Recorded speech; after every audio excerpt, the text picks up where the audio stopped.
Hey guys, I wanted to talk about how social media influencers now have changed the game with the stock market. Obviously, our parents' generation, right, of investing was a lot different than it is now with the rise of the internet. And like I said, influencers now that have 300,000 followers, right, they say they're buying a stock, it's going to move the market a little bit.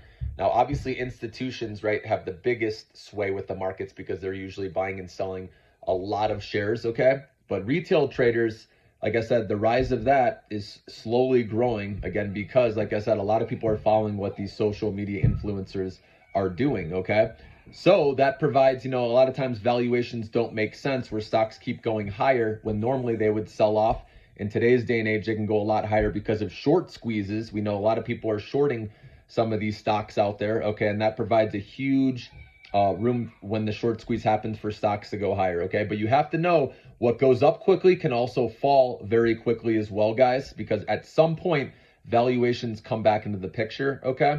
Especially if inflation comes in hot again, right? We know that if people will look at valuations, right? We need inflation next week with CPI and PPI to come in light or at least in line with expectations, because that can keep, like I said, the inflation in check and keep the valuations where people will keep paying that for stocks. Because we know when inflation is high, people will go to cash, right? Put their money in 5% treasuries, right, into those safe investments so they don't have to risk it. But when we see that interest rates, right, or treasury yields are coming down and it's a risk on market, right, and inflation's coming down, then people want to deploy their capital back into equities because equities do well, remember, when treasury yields, right, go down and when interest rates obviously go down. We know that by now, guys, right?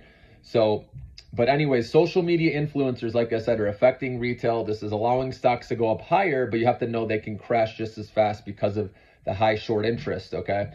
So like I said, if you don't know, you know this by now probably if you're listening to my channel, but when there's high short interest, right, and let's say there's positive news with a stock or a company, a lot of those people that are shorting the stock have to get out of that position by buying the stock back. That's called a short squeeze. That's what causes it to go really high because it takes a certain amount of days for these shorts to cover, right, all of them, or to get that, high short interest down to a, lower amount where it's not as big of a short squeeze, okay?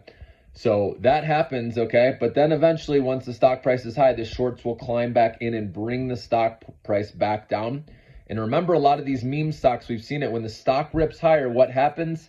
There's a capital raise, right, where they offer more shares, they dilute shareholders, and that's when the stock tanks. We saw that with GameStop, we saw that with AMC. I gave you guys the warnings for those, and I said, take profits, right, when you have them. That's the name of the game, okay? You don't want to hold these long because, like I said, the money can be gone in an instant, right, with these meme stocks. So always take your wins when you have them with those. Stick to fundamentals and earnings with your long-term holdings, the ones that continually beat and raise on their earnings, okay? And like we've seen that with several of these AI companies, right? They have strong free cash flows. They consistently beat and raise on their guidance. Those are the ones you want to hold long term, okay, until that narrative changes, okay? But I don't see that happening. Remember, in good economic times, and companies are investing in AI because it's the future.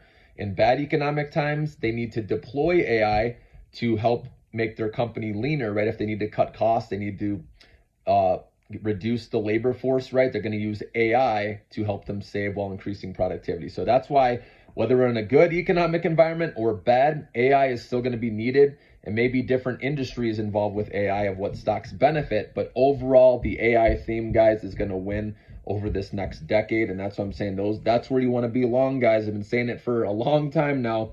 The NVIDIAs, right? The Micron, right? At least for the next couple of years during this upcycle. Taiwan Semiconductor, Microsoft, right? There's a lot of great companies out there that will continue to do well, and you can count on them holding those long, okay? So anyways, click subscribe, keep sharing these guys, all right? I'm here to help you, here to give you some undervalued stock plays when I find them. I'm going to be selective. I'm not just going to put out content to put out content. I'm going to wait for good setups with stocks, and like I said, I'll always keep you aware of what's going on, what's coming up, in the weeks ahead. So have a great weekend, guys. Enjoy it.